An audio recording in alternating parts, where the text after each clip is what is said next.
Enjoy this chapter. Don't forget to vote and comment question of the day, Disney shows or Nickelodeon shows.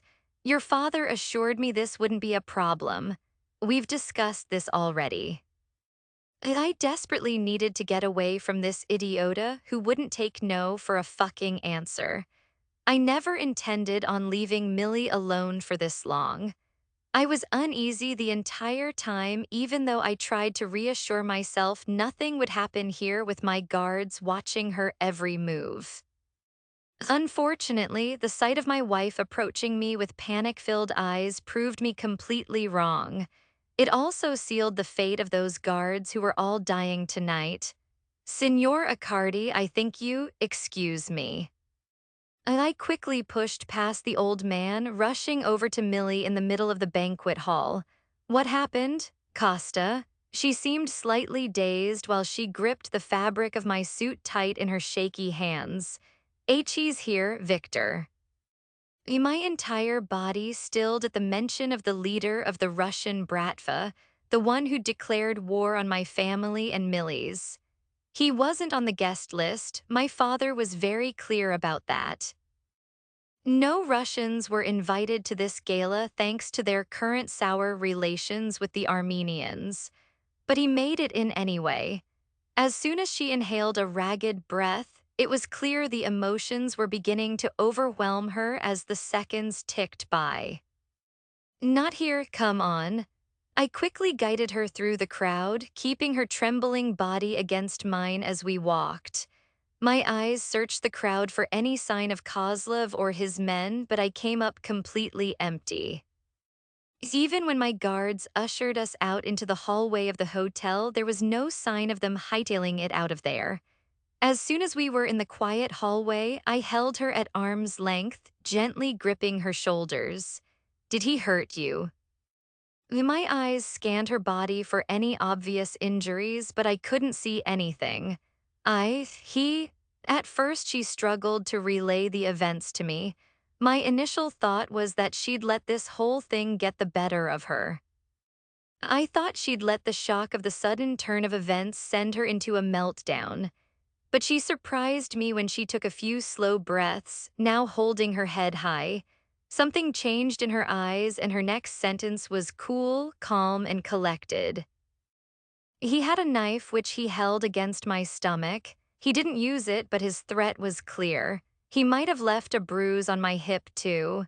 She gingerly touched her right hip, but that was the only sign left that she was even slightly shaken up. Whatever panic she was feeling before, she'd quickly swallowed it down now. I don't know how, but she did it. What did he say? She hesitated, but only for a second. She looked around at the few guards around us, lowering her voice ever so slightly. First, he gave me shit for throwing away a potential marriage with him. He said I could have been happy with him, but instead I'm with you.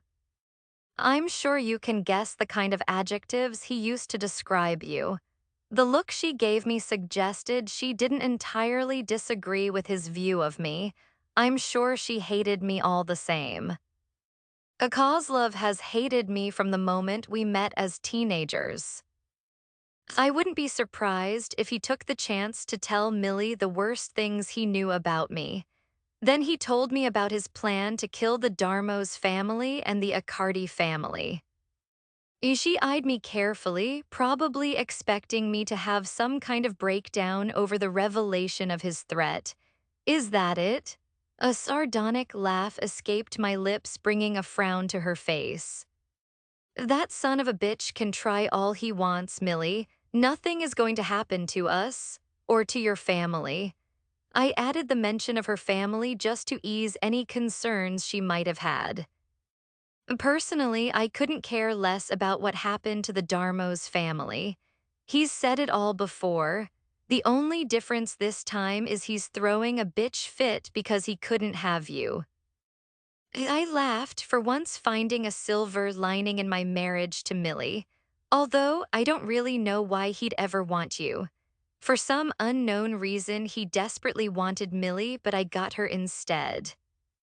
Now he's lashing out at everyone involved. I'm not finished, my Laka.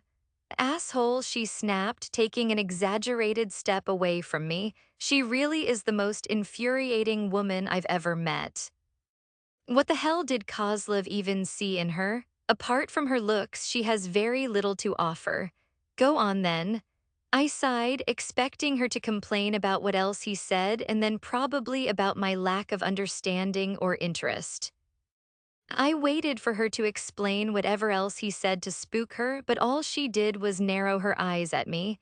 Forget it, I'll deal with it myself. She made an attempt to pass me, stalling when I grabbed her wrist. Her eyes immediately snapped down to the way my hand encircled her dainty wrist. The look she gave me screamed, "How dare you touch me? Don't walk away from me when I'm talking to you." I spoke through gritted teeth. Get your hand off me, Costa. Her Greek accent came out even thicker when her anger spiked. Why do you always need to be such a brat? He said something that upset you, so tell me and I'll handle it. That was my responsibility as per the marriage contract we were both forced to sign. She was entitled to safety and security. Whatever Kozlov said to her almost gave her a panic attack in the banquet hall. As if she doesn't feel safe or secure, then that's my responsibility whether I like it or not. In La Famiglia, you abide by the contracts you sign and the oaths you take. It's non-negotiable. I don't need you to handle it for me. And despite what you think of me, I'm not a weak, dependent bitch. I don't need you. An extremely ironic thought passed through my mind when she said that. As much as she was pissing me off, it was also hot as hell. I don't like spoiled women who rely on others for everything. That's what I thought she would be like. I like a woman who is confident enough and strong enough to do or take whatever the hell she wants. But that thought was extremely fleeting when it came to my wife. Right now, her defiance was pissing me off, not turning me on. So what are you going to do? I tugged her closer by her wrist, staring straight into those brown pools of fire. Tell me, Millicent, how are you going to handle Viktor Kozlov on your own? She faltered under my heated gaze, her eyes searching for anything close by that was supposedly going to help her out of my grip. Answer me. I was used to holding my power and authority over people, so with Millie it wasn't hard. All it took was a venomous tone coupled with a daunting glare and she caved. Just let go of me. She sighed, her stubborn defenses now completely knocked down. I want to go home. Even though she relented, the tension between us hadn't simmered down. I was still close to losing it, and I'm sure she was too. We drove back in silence, which was to be expected. Waves of emotion were radiating off her body in the backseat of the Rolls-Royce while she mulled over whatever Kozlov said to her. I expected her to rush straight upstairs the moment we set foot in the house, but instead she headed down the hallway. Where are you going? I followed close behind her, passing both the kitchen and the living room, ruling them out as her destination. And to see your father. I thought I'd misheard her, but the left turn she took towards the hallway of offices confirmed she meant what she said. My wife approached his door with determination, stopping when I grabbed her wrist again. This time she froze, glaring at my hand on her wrist. She didn't say a word, her intimidating silence was enough. Well, it would have been intimidating if it was anyone else daring to touch the princess of the Greek Mafia. Since it was me and I wasn't scared of her in the slightest, I pulled her into me, daring to grab her other wrist too. I don't know how you did things in the Greek Mafia, but here you don't barge into the Don's office without permission. I was saying it for her own good and for mine. If she went storming in there, she would have been at my father's mercy, and he wouldn't skip out on a chance to teach her a lesson. He'd also give me shit for not being able to control my wife. I'm not scared of him or you. She's a defiant little thing. You should be. I told you once before, every single rule, restriction, and punishment here applies to you. You're not family, Millie. You're an outsider, so behave like one. Well, good, because I don't want to be part of your stupid family. She snapped, refusing to take my words to heart. Let me go, Costa. Not until you've calmed the hell down. I whispered harshly. I'm calm. This brat really just shouted that at me. I was about to point out the obvious when the door to my father's office opened. We both turned to see Rocco frowning at the scene, his eyes lingering on Millie. We're trying to have a meeting. Is there a reason your wife is throwing a tantrum out here? I'm a person too, Rocco, not just his wife. Millie took the chance to yank her wrists out of my grasp, storming towards Rocco. He instinctively stepped back, unfortunately letting her into the office straight into the lion's den. She slinked past him, coming face to face with my father behind his desk. He was watching with a frown while Tristano sat across from him with dread written all over his face. Costa. My father's warning tone was clear. He wanted me to get her under control, but Millie didn't give a shit. I need to talk to you. She makes me want to kill myself. I quickly grabbed her hand, much to her annoyance. She turned back to glare at me while I sent her a desperate look. If the next words coming out of your mouth aren't regarding a life or death situation, Millicent, you'll be very sorry. The deep warning in his tone was the thing that finally broke through her irrational haze. She didn't heed my warning until she came face to face with his ugly side, the side that made him one of the most successful leaders of the Sicilian Mafia ever.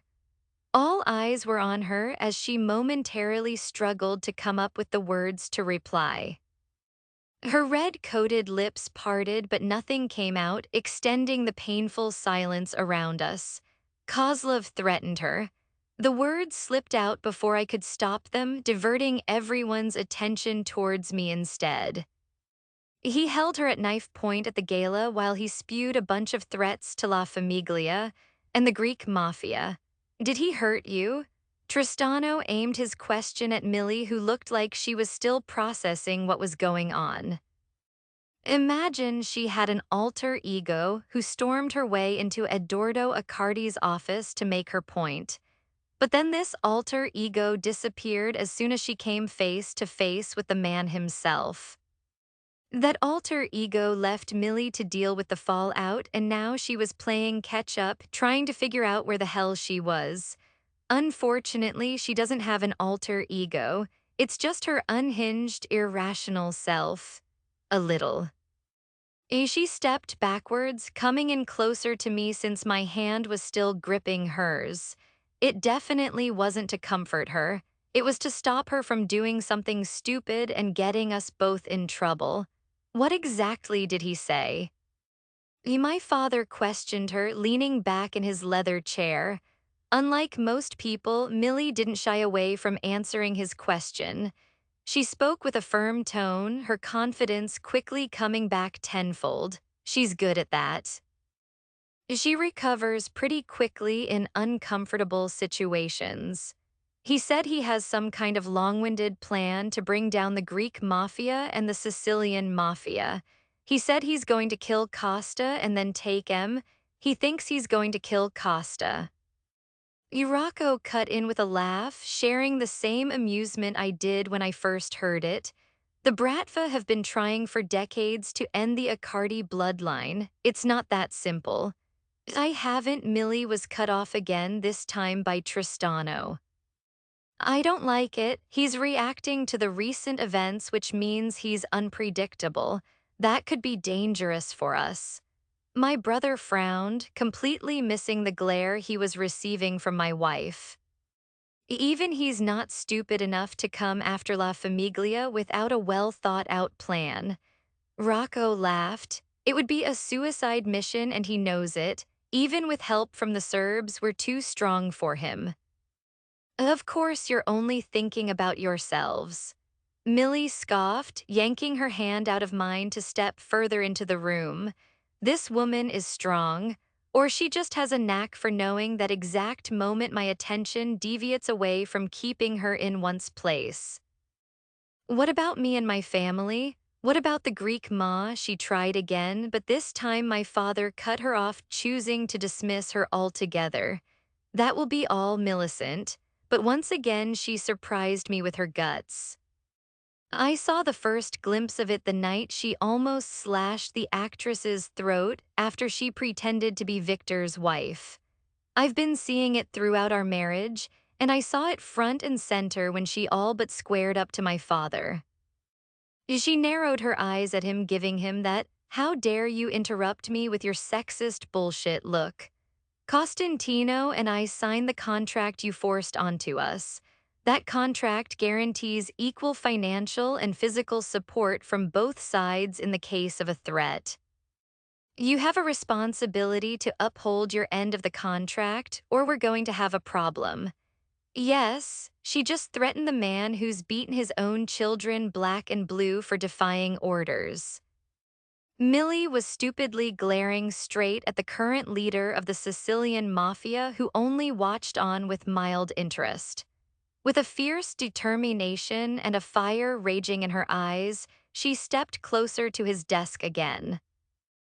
Her silk evening dress shone in the dim light, accentuating her mouth-watering figure while she held her own in the presence of the core members of the Accardi family.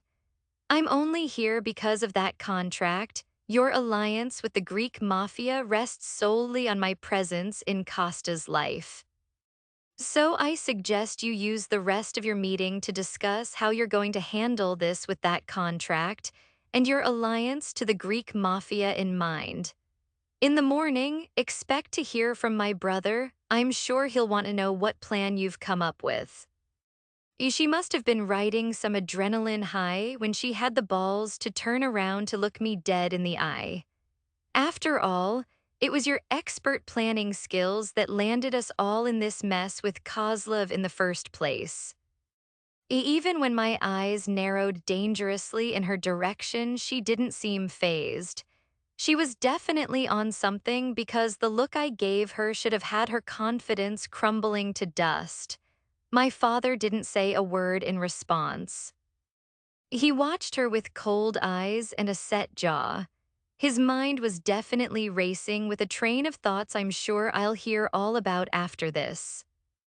Since Millie had said her piece, she took the chance to walk out of the room with her head held high.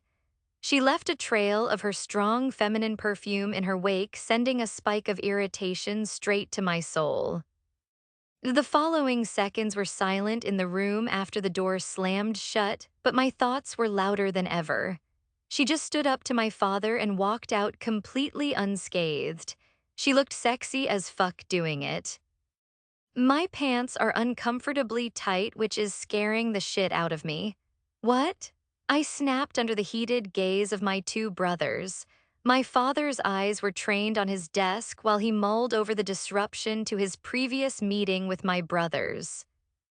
"Your wife needs to be reminded whose house she's standing in." Rocco glared at me, apparently blaming me for her defiance. "I'm not hurting her if that's what you're suggesting." No matter how many times I threatened that stubborn woman, I would never lay a hand on her. It wasn't the way my mother taught me to handle my problems with women. It was something she would never stand for. But I can't say the same for my father. He'd have no problem teaching Millie her place in his house. "I didn't take you for a pushover, Costa." Rocco scoffed, taking a step closer to me from his place across the room. "Han serio problema di atteggiamento e devi risolverlo. I grave tua responsabilità come marito e futuro don." She has a serious attitude problem and you need to fix it. It's your responsibility as her husband and the future Don. I immediately shook my head, also taking a step closer to him. I wasn't about to let him tell me how to handle my marriage, and I definitely wasn't about to let him call me a pushover and get away with it. "Zati potreb andare bene metter le mani addosso a una donna, marmi no." Isi mai sentisi hai ferito una donna in quel modo, Rocco, aiutami Dio, lo Pharaoh. You might be okay with putting your hands on a woman, but I'm not. And if I ever hear you've heard a woman like that, Rocco, so help me God I will, Abastanza. Enough. Our father's command had us all looking to where he still sat behind his desk. Costantino, your wife was out of order. She had a point, but you know better than anyone I don't tolerate disrespect. Now, this time it's up to you how you deal with it within the confines of your marriage. But next time she opens her mouth to address me like that again, it becomes my problem. Do you understand? Sigh.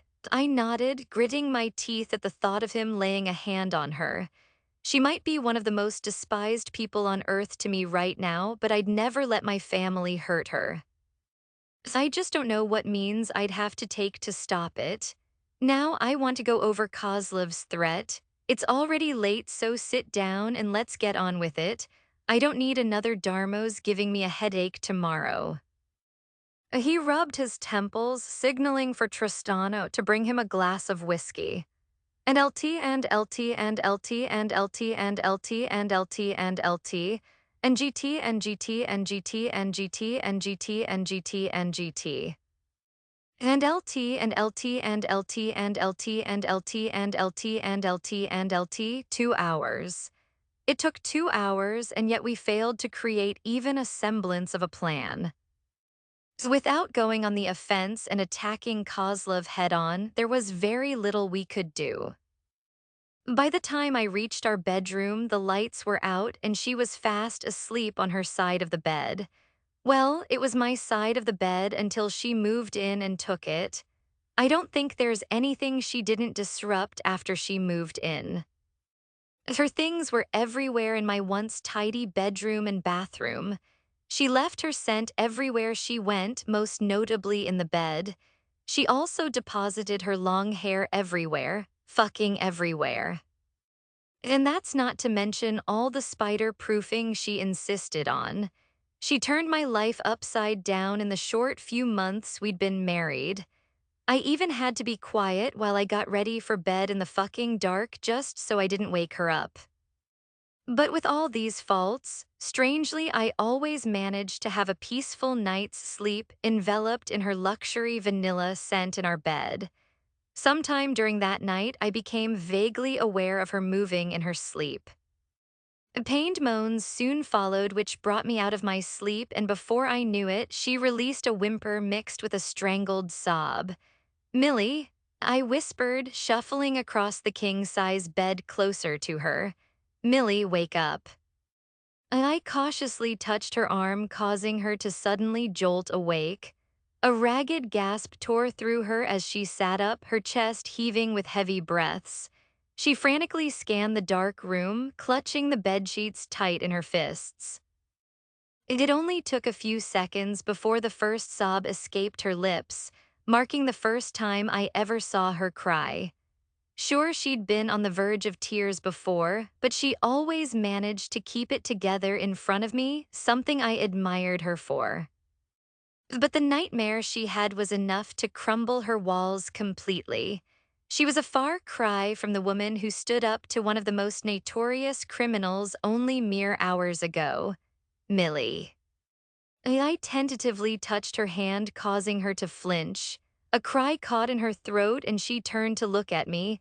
I just about made out her glassy eyes in the dark, full of fear and despair. Si Costa. She pulled the sheets in closer to herself, staring at me as if I was a mirage, something she couldn't believe was real. It was just a nightmare, you're okay. It was a pathetic attempt to calm her down, but it's not like I had much experience calming down a crying woman before. But why you, the memories and images hit her full force again. This time I had no choice but to pull her into my arms, not unless I wanted to watch her cry hysterically. She didn't fight me like she usually would have if I tried to wrap an arm around her, pulling her into my chest. SHHH, Millie, calm down, it was just a dream. I murmured, gently caressing her back. But he said he would do it. He said he would and he did. She sobbed, her Greek accent thickening. Who? I was still rubbing her back when I asked the most pointless question of the night. Kozlov. Millie, he won't do anything. He can't, but he already did. She suddenly pulled away, revealing the tears streaming down her face. You didn't know he would be there tonight. You never would have gone if you knew, and yet he got in and he got to me. Why do you think he won't be able to do it again in the future? Her fierce outburst definitely caught me off guard.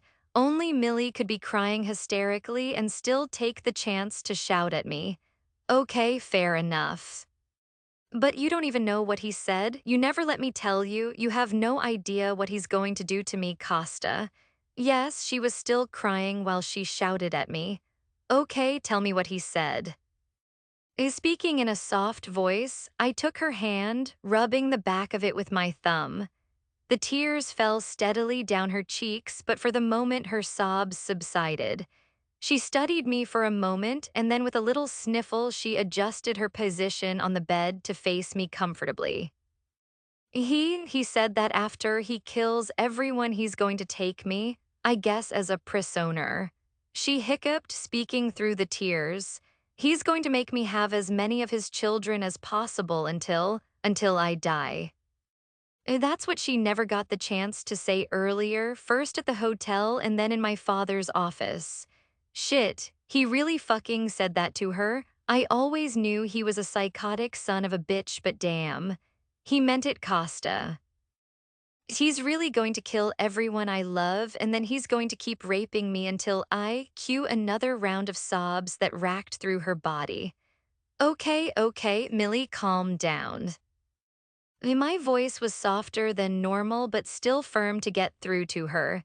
You need to take some slow, deep breaths. I see can't. Yes, you can. Of course you can. You're so strong. I whispered, pulling her back into me.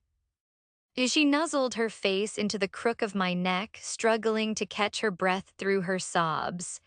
It was so real. Everyone I loved was dead. There was no one to come for me.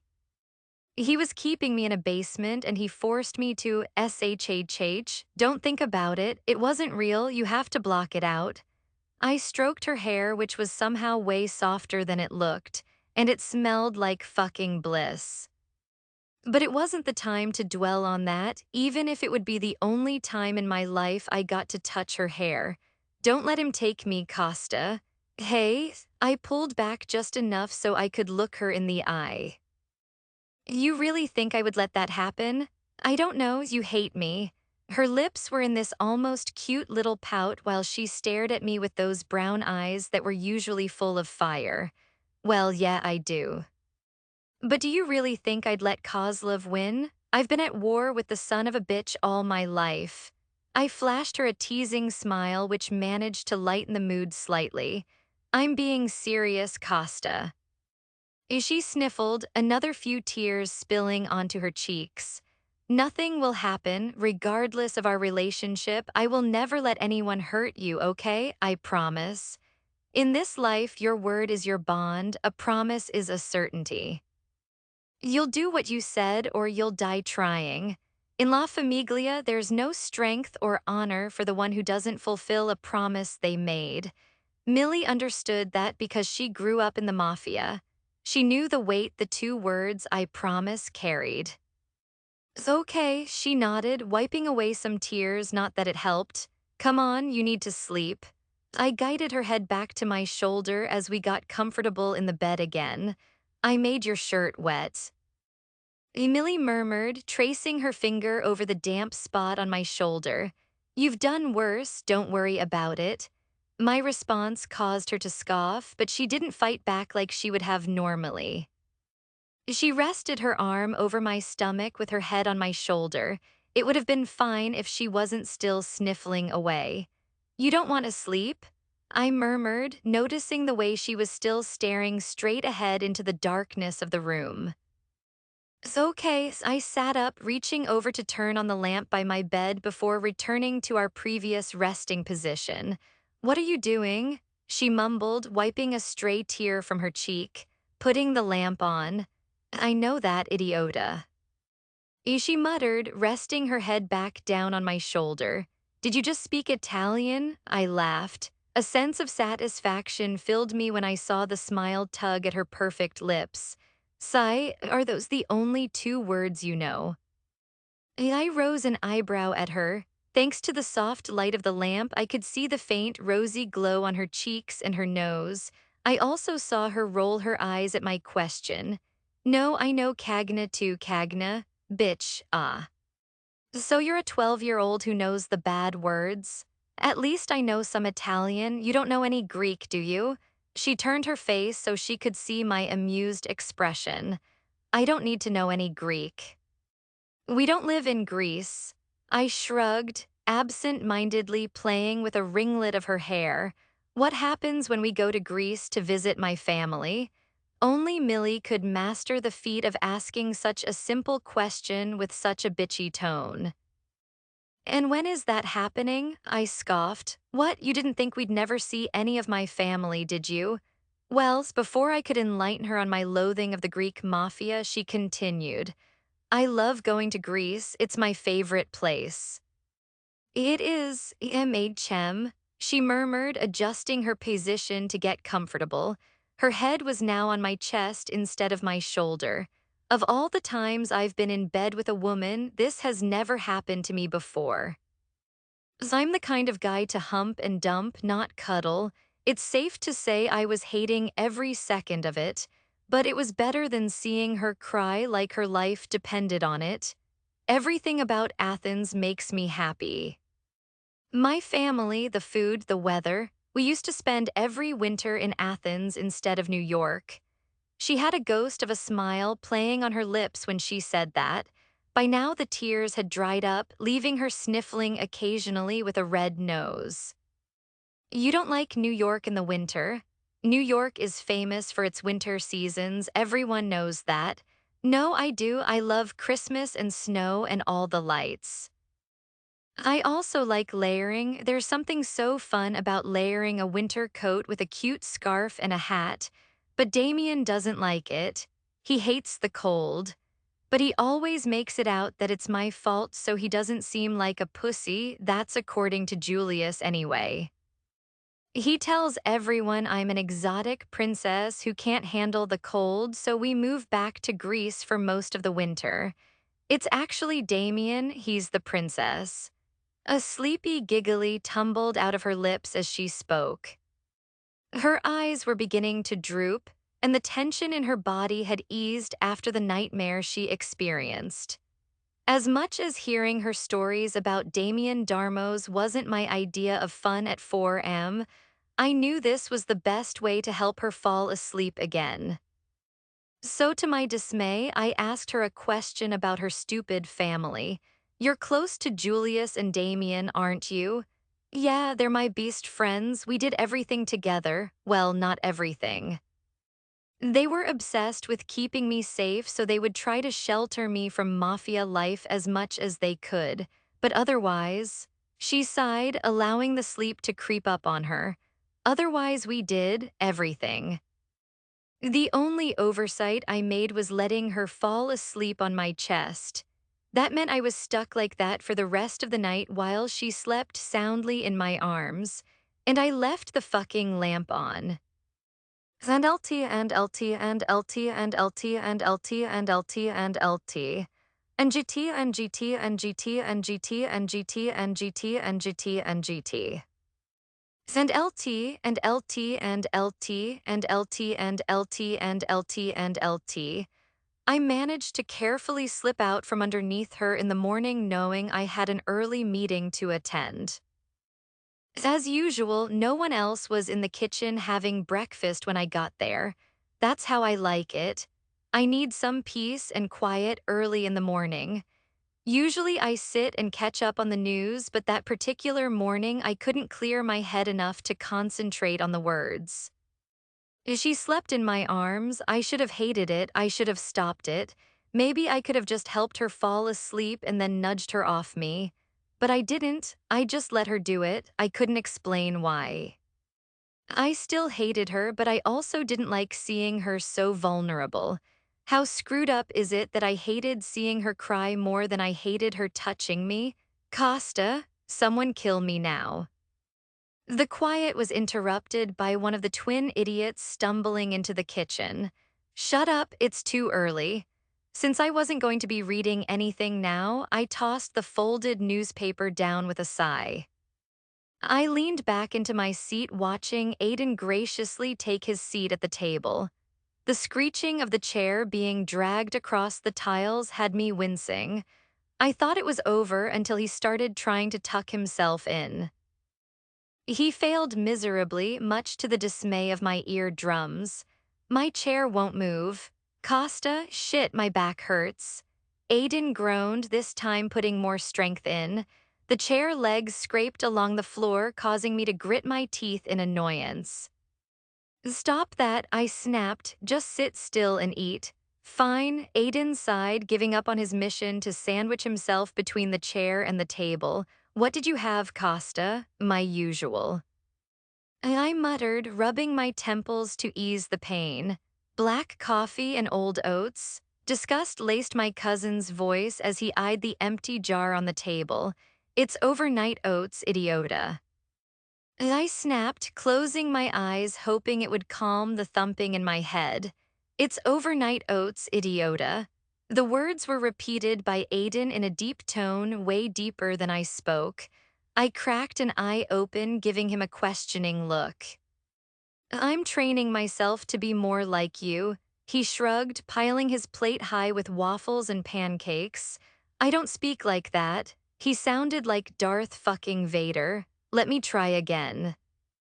He took a moment to dramatically clear his throat, sounding more like a pneumonia patient than a healthy teenage boy. It's overnight oats, idio, shut up. I snapped, earning a throaty chuckle from my cousin. Why are you so touchy today? He curled his tongue over his lip, carefully pouring half a bottle of syrup over his pancakes and waffles. I just didn't sleep well. Trouble in paradise, he muttered, switching now to chocolate sauce. Shut up and eat your diabetes. For the next 20 minutes, the rest of our family trickled in. Rocco arrived, followed by Giovanni and then Tristano. They were all engaged in some kind of conversation, laughing about something or another when Millie eventually walked in. Just like every normal day, the conversation ceased when she arrived. However, unlike every normal day, today the expression on her face bothered me. Her eyes were vacant, completely and utterly void of any emotion. Usually she'd show some kind of attitude or something at the sight of us all sat together. Maybe she'd scowl at the twins or glare back at Rocco. But this time she just stared with an impassive expression, as if no one was mentally at home. Her eyes were swollen from the crying she did last night, and her hair had definitely seen better days. It was styled in a messy bun, strands of it hanging carelessly around her face. Her steps faltered when the conversation stopped, the room falling uncomfortably silent. This time she flinched when she met Rocco's hard stare, one that was more intense after the encounter in my father's office last night. She immediately looked away, trudging over to the breakfast bar where Agata and Greta were watching her with concern. Mia Cara, are you okay? My dear, just a coffee today, Greta. She usually smiled and made conversation with the cooks despite the awkward atmosphere in the room, but today she didn't. You must eat. You're so pale, I just told you what I want. She snapped, causing Greta to step back in surprise. Millie's harsh reaction had Rocco choking back a laugh. It was clear something was wrong and that he was just trying to make this worse for her. That was his personality. This wasn't like her. Millie was usually nice, to anyone without a Cardi as a surname anyway. She'd stop and smile and greet every single person who worked here with a friendly attitude. But today she was behaving exactly how her reputation as the princess of the Greek Mafia had her down, as cold, distant, and bitchy. Okay, I'll bring it through. Greta frowned, turning to make Millie's cappuccino at the machine. The silence was deafening. All eyes were on Millie as she swiftly left the kitchen with her head down. What the hell crawled up her ass? Rocco laughed as he took a sip of his orange juice. Maybe she's finally releasing her inner bitch. Egeo shrugged. She released that a long time ago. Rocco replied, and the two of them burst out laughing as if it was the funniest joke. Don't you two have shit to do? I snapped at them, continuing on. You want to spend your time gossiping? Then you better make sure your responsibilities are all fulfilled and you're bringing in the money you're responsible for. I pushed back my chair, finally having had enough of my family and this morning as a fucking whole.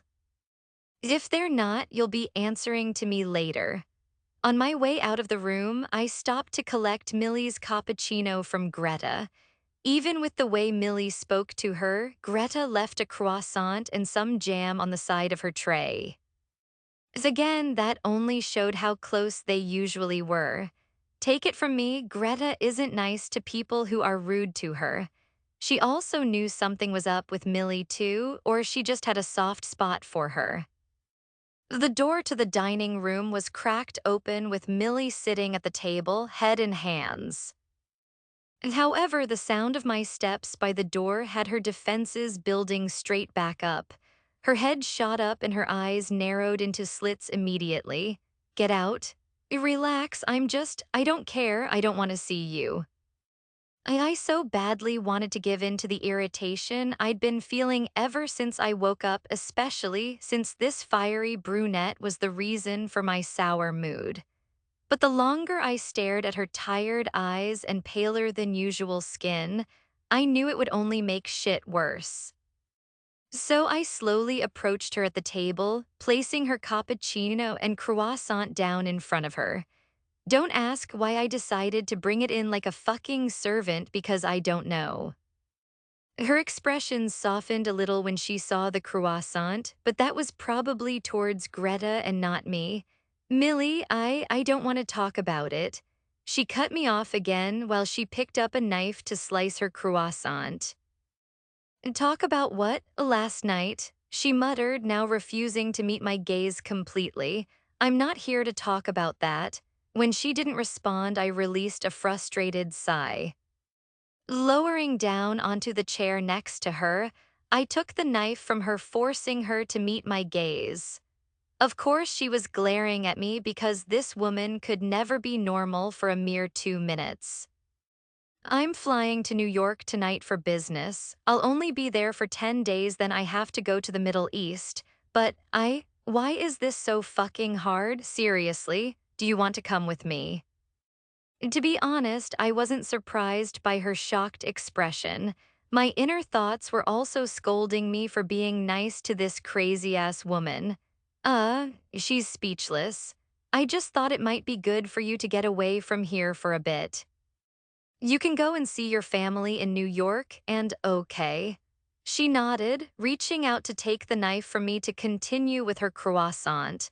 I guess her stupid family were enough to convince her to fly 9 hours on a private jet with me.